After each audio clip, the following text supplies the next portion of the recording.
Each of our speakers today is going to discuss a poem which is important to them, and they're also going to be talking about how they read these poems. So I think I'll defer to our most senior member whose mouth is full at the moment. Are you ready to chew fast? And I give you Dr. Jeff Hendrix.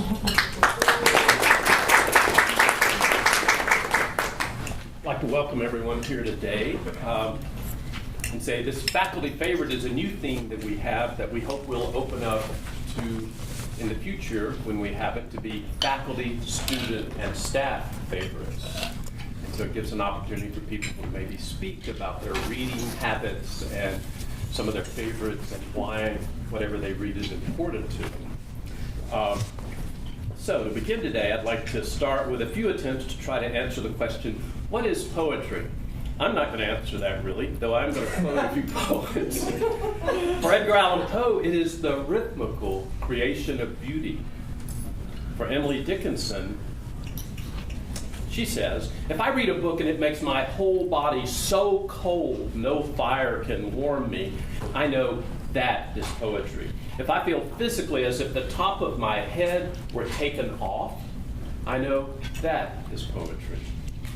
20th century Welsh poet Dylan Thomas says, poetry is what in a poem makes you laugh, cry, prickle, be silent, makes your toenails twinkle.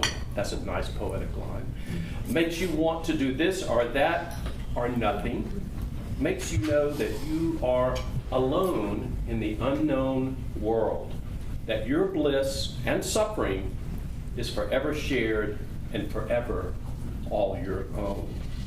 What I know personally, with apologies to Eliot and Pope, is that poetry helps me shore my fragments against my ruins, of which there are many, and that it helps me understand what I've often thought, but never have very well expressed to myself.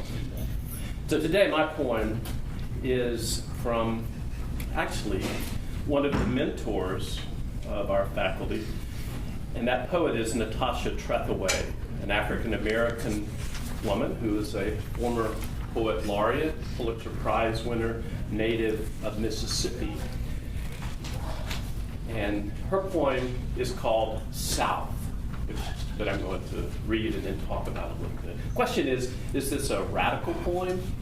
If we define radical in terms of back to the root, which is what mathematicians might say, and maybe other people as well, I think this poem is very much about roots.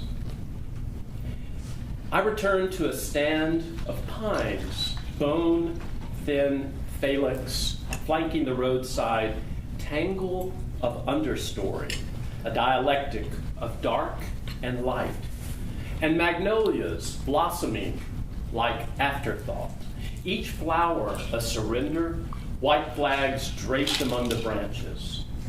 I returned to Land's End, the swath of coast clear-cut and buried in sand. Mangrove, live oak, gulfweed, raised and replaced by thin palms. Palmettos, symbols of victory or defiance, over and over, marking this vanquished land. I returned to a field of cotton, hallowed ground, as slave legend goes, each bowl holding the ghosts of generations, those who measured their days by the heft of sacks and links, of rows whose sweat flecked the cotton plants still sewn into our clothes. I returned to a battlefield, to a country battlefield where colored troops fought and died, Port Hudson, where their bodies swelled and blackened beneath the sun, unburied until Earth's green sheet pulled over them, unmarked by any headstones, where the roads, buildings, and monuments are named to honor the Confederacy, where that old flag still hangs. I return to Mississippi, state that made a crime of me, mulatto, half-breed, native in my native land, this place they'll bury me. Like Quentin Compson at the end of Absalom, a novel by William Faulkner. I don't hate it. I don't hate it. I don't hate it. He's referring to the South, where he's from, talking to a Harvard Yankee friend. Any Southerner, though, who's a thinking, sensitive Southerner, probably has a complicated relationship to the region. It has a complicated history. It also has wonderful people, black, white, brown, red, rainbow-colored people that make what I call this world that we live in, that Natasha Trethewey is writing about and grounding her poem in. It's a world where the quality of, I think, human interaction is very, very high. That's one reason that I live in the South. But it is a South that can never escape its history. And it's a history that we are all part of and that we are all working on, and we are all making that history as it moves forward, I should say. So why is this poem powerful? One, it reminds me of my own life, being a native Southerner of North Louisiana, having grown up in the 1950s and 60s in the segregated world of the South, but then coming to Centenary College as an undergraduate and having the world opened up for me in a way that made me both appreciate the South, but also, as I think this poem does, give a kind of critical perspective on it. I happen to have a stand of pines, I have a magnolia tree, and I have, I guess they're called sable palmettos. I should ask Dr. Havard, being a native of the Palmetto State. He might know these things better than I, but I think it's a sable palmetto in where I live. And so the sort of concrete particulars of this poem speak to me. The landscape, the plants, the history itself. I don't know that this poem makes my head explode in the way that Emily Dickinson talks about. But at times that history makes me explode, and to the degree that she evokes that history, that she roots it in my own life, my own experience, I thank her for that. This is a poem that helps me remember who I am, and it's a poem that I think is a very powerful evocation of what it means to be a Southerner. I could do a whole nother formal analysis, though there are people in here who would do it better than I would. It's a beautiful poem, I think, but I just want to speak on that sort of personal level of where it touches me. Thanks.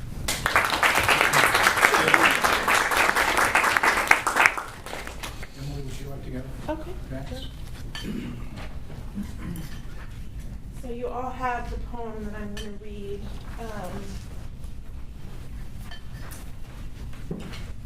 So one of the reasons that I love poetry is that it is a form of speech that celebrates indirect expression. I think we're always trying in college, but also in our lives, to be as explicit and as clear and as direct as we can be, for good reason, in a lot of different areas of our lives. And poetry says that we don't have to act that way, we don't have to think that way, we don't have to talk that way. So we can talk through omission, we can talk through what is not said, and that's really, for me, what's so interesting about poetry. When you're a student, your professors and your teachers are always going to say, oh, make this clearer. Find a more direct way to convey this information. And that's exactly what poetry tells us not to do. And so I think that it's really interesting to study poetry in an academic context for that reason. So in my mind, a good poem is kind of a provocative mixture between what is unsaid and what is said, or between, I guess, mystery and information. And every poem has a different kind of ratio in terms of what information we're given and what information we are not given. So with that in mind, I want to read this poem, which is a sonnet. Do any of my students remember what a sonnet is? Anyone? Yeah? It's a 14-line poem. 14-line poem. Yes, often I am a pentameter, and this one, she does a good job of sticking to that for the most part. Often a 14-line poem, often a poem about love, and often a poem that poses some kind of question or problem, and then thinks about what the answer to that question or problem might be. So I really like this poem. Ashley Anna Mchugh is a contemporary poet. She's around my age. She's from Arkansas, and I just think she's really talented, and I love sonnets. I will say this is not my favorite title in the world, but give the poem a chance, despite its title. Okay. The unquarried blue of those depths is all but blinding. There are some things we just don't talk about, not even in the morning when we're waking, when your calloused fingers tentatively walk the slope of my waist. How love's a rust-worn boat, abandoned at the dock, and who could doubt waves lick their teeth, eyeing its hull. We're taking our wreckage as a promise, so we don't talk. We wet the tired oars, tide drawing us out. We understand there's nothing to be said. Both of us know the dangers of the sea, warned by the tide-worn driftwood of our pasts, but we've already strayed from the harbor. We thread a slow wake through the water, then silently we start to row, and will for as long as this lasts. So I open by saying that I'm really interested in what is said and what is not said, and I think that what's great about this poem is that it grapples with that question head on. So not only is it using sort of indirect figures of speech that we associate with poetry, like metaphor, this central metaphor of love being a boat, right, in the ocean, but it is also explicitly talking about the things that we can't or won't talk about. And if you see, there is an evolution between the beginning, there are some things we just don't talk about, to we understand there's nothing to be said. Those are two different statements, right? One is avoidance, and the other is saying, well, there are certain things we don't say for maybe a different reason. All that's to say that what I think is so interesting about this poem is how many things are being said. So we actually get a lot of information about this relationship, and about the ways that they deal with information and the ways that they deal with one another. And the last thing I would say is that as soon as you say in a poem something doesn't exist or something isn't here, you are ushering it into being. It is there the second you negate its presence.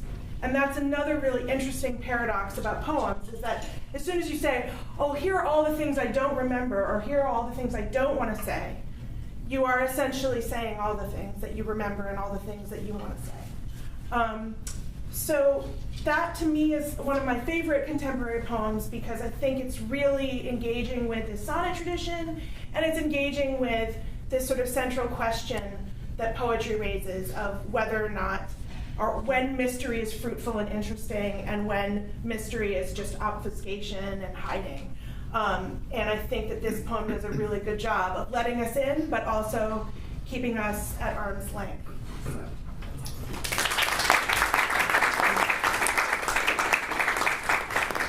I should say Michael's other favorite poem, besides this Dylan lyric, is The Odyssey. So we're fortunate that he picked this. We don't have time to read that. This is a little briefer. In fact, I'm actually going to go shorter than a sonnet, which is uncharacteristic of the poet that I'm going to be reading. He's actually a songwriter, a singer-songwriter. I think of him as sort of the bard of my generation when I was growing up. And he too is a homeboy. You had a southerner, I have a way northern. His name is Bob Dylan. Anybody ever heard of Bob Dylan? Yes, sir. That's not his real name. Well, it is now. This song, and it's a song, is called All Along the Watchtower. Anybody recognize that allusion? Comes from Isaiah chapter 21 of the Old Testament. Here we go. There must be some way out of here, said the joker to the thief. There's too much confusion. I can't get no relief. Businessmen, they drink my wine. Plowmen dig my earth. None of them along the line know what any of it is worth. No reason to get excited. The thief, he kindly spoke. There are many here among us who feel that life is but a joke. But you and I, we've been through that, and this is not our fate. So let us not talk falsely now. The hour is getting late. All along the Watchtower, princes kept their view, while all the women came and went, barefoot servants too. Outside, in the distance, a wildcat did growl. 2 riders were approaching. The wind began to howl. This song was written, this poem was put to music at the end of 1967. And so there's a little historical context here. What's happening in 1967 in the United States of America? Well, it's an unpleasant time in many ways. We are in the midst of the conflict of Vietnam, and many folks have determined that this is a Bob Dylan characterization, interpretation of something like an apocalyptic moment about to arise. But in many ways, this is completely inexplicable. We have 2 archetypal characters introduced at the very beginning. What do we know about the joker? What do we know about the thief? They are in conversation. But in many ways, the song, the poem, does not really begin. It's like a Mobius strip where it begins in the final 4 lines. All along the Watchtower, princes kept the view, while all the servants came and went. Outside, in the distance, a wildcat does growl, and 2 riders are approaching. Who are the 2 riders? Well, it's not unlikely that it is, in fact, the joker and the thief. Now, Bob Dylan was 27 years old at the time of writing this. He had been quite controversial over the course of his brief career. He had been called the voice of his generation, and he found this really something to be resistant to. He called himself a song and dance man. He was not interested in being the voice of his generation. Nonetheless, this is a curious and somewhat apocalyptic kind of message being delivered. And I'm going to confess right here and now that my understanding was that in many ways I was going to be delivering an advertisement for a course I'm teaching. The course is going to be called The Bard, From Ancient to Modern Times. Bob Dylan is something of the bard of the 20th and now 21st century. He is still an extraordinary, prolific writer. But we are going to begin with Homer, back in ancient Greece. who also was a singer-songwriter. The ancient epic poetic tradition was important to its society, its culture. It is pre-literate.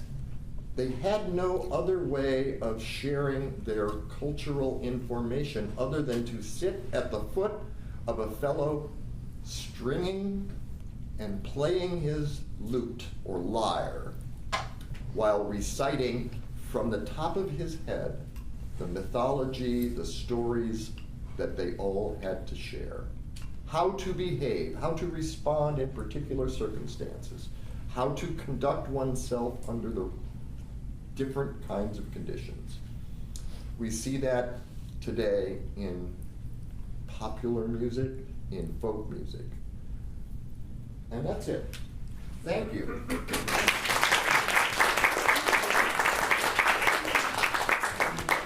I want to thank my colleagues for their brevity, because it means we get time to discuss these things and ask questions.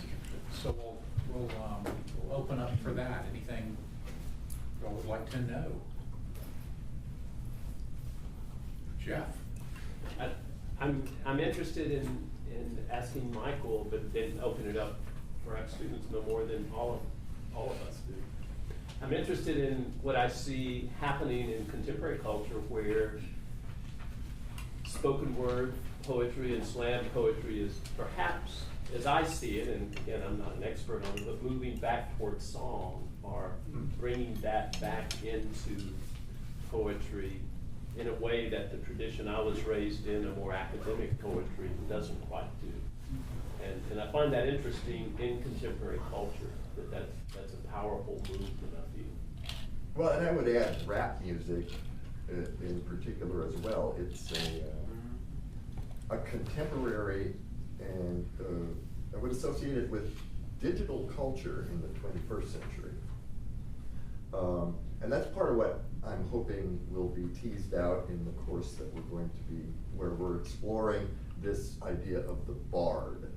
Would we call slam poets bards? I suppose it would depend on the kind of reception they got from their own community. I don't know if that goes some way toward answering your question, but what do others think? Now, Emily, in the interest of equal time, you get to advertise your course too. So. Yes, if you are interested in talking more about contemporary poetry, I am teaching a class on contemporary poets, and would love to have you. Emily, I've now seen you give sort of readings and analyses of two poems, one during your job interview and now this, and it seems to me they're both about sex. Yeah. So am I wrong? That poem seems like a sex poem. Isn't that what they're doing at the end of the poem? I thought they were canoeing or something. That's a euphemism for sex, Joe. Yeah, it's canoeing. Now I get it. Well, I think sonnets, maybe the link there is that I think sonnets are very seductive. Right.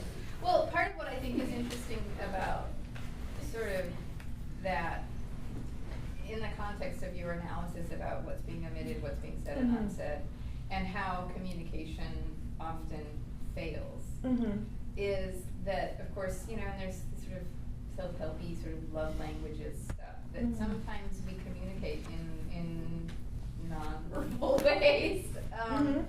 And so something being going unstated might be replaced with an act of love that is equally important. And I think that poem does a really nice job of capturing that. So, I agree. John had his hand up. Yeah. Kind of circling back to Professor Laffey's idea about No sex in this poem. No. Well, you were talking about the idea of the bard and its role in contemporary culture and kind of what poetry may be returning to or evolving into. And it also makes me consider with the explosion of digital consumption and consumption of language and story, what is the role of the bard anymore? Can the bard exist in the kind of state in which we exchange ideas now? Well, I don't think, at least, and this is my opinion, and I invite contrary ones. We do not any longer live in a world of mass media. We live in a world of very targeted kind of Micromedia. yeah, micro blasts. There are very few persons anymore who can still sort of carry the weight of being the voice of their generation. Right. And so, how does this sort of emerge in the 21st century? Are there corollaries anymore? And what can be shared? I suspect and hopefully we would find in other social circumstances, in other communities, that they all have their own individual spokespersons. So I don't know if I'm answering the question the way you would like me to. Yeah. Well, and the cycle of emergence and replacement is faster too, so, Absolutely. you know, Drake might emerge briefly as the voice of a particular generation or a particular community for 6-7 months, and then he's out and someone else is new, and that doesn't mean that he isn't the voice of that community that for a moment. moment, but the pace is much shorter. There's some over here. About this unquarried poem, so it says it's by Ashley, but it's for John. I'm not familiar with this poem. Do you have any idea of the history of who these two people are? Well, she is a poet, maybe 30s, and I don't know that she teaches, but she lives in Arkansas. I don't know much about her personal life. I assume John is her husband, but I don't know. I assume that just because I'm her Facebook friend. So, I don't know the answer to that. Counts as research, Steve. But I can get back to you. So, tell me the source Tweet of your her and see what antipathy she for the says. title. I'm sorry? Tell me the source of your antipathy. I just want to read the same as mine. I feel like it's, so the whole quarry, for those of you who know what a quarry is, that's not really ocean imagery, and I think I'm being uptight about this, but I feel like unquarried is a different set of images from the images that are dominating the poem, which are ocean images, and I find that sloppy. We like. I assume it must be intentional given the thoroughgoingness of Yeah. the metaphor, the main conceit of the poem, right? Yeah. So, but it still bugs me. It bugs me too. What I love about the poem is that, you know, the sonnet goes back to centuries to Petrarch and Dante, and the image she decides to use goes back that far as well, which is a quite extraordinary thing. Yeah, we just did Wyatt and Surrey in my British literature class, and there certainly is a long history of boat Yeah, love and boat in images. my heart of all Yeah, horrors. in music as well. There's a boy in the boat, right, Ma Rainey? Oh, sure. Yeah. Well, and there's a similar kind of contradictory imagery in this thing all along the Watchtower.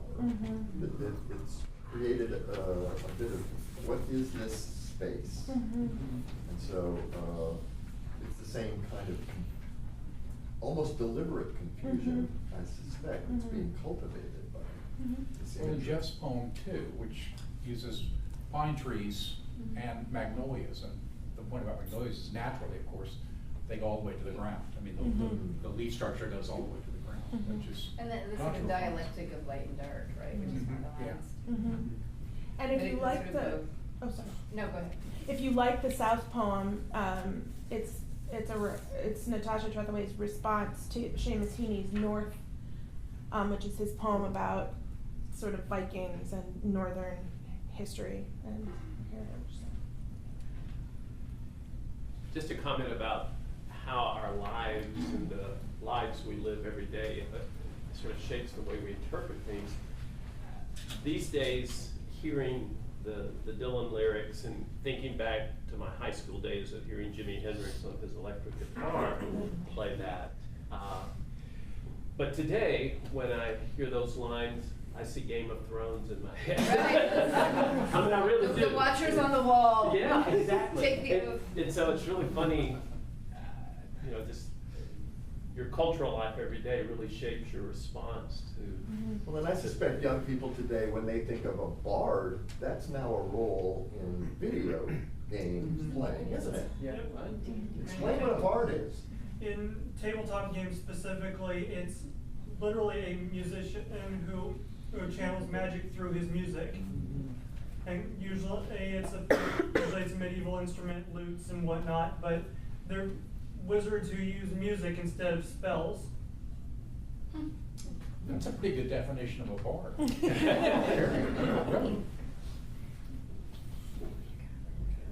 I have one question for Dr. Laffey.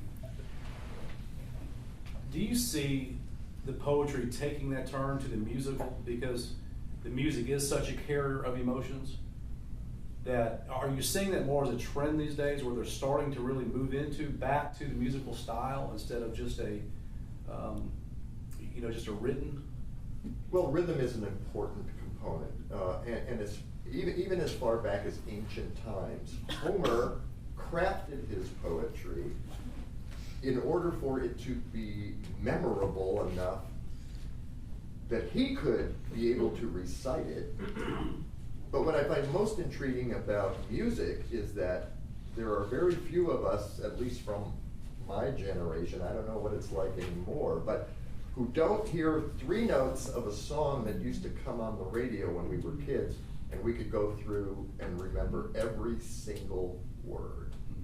And I don't know if I don't have enough experience about contemporary youth culture to know if there's any corollary. Oh, absolutely. If anything, it's more so. More so. It's old and forgetful, isn't it? Yeah. Name that too.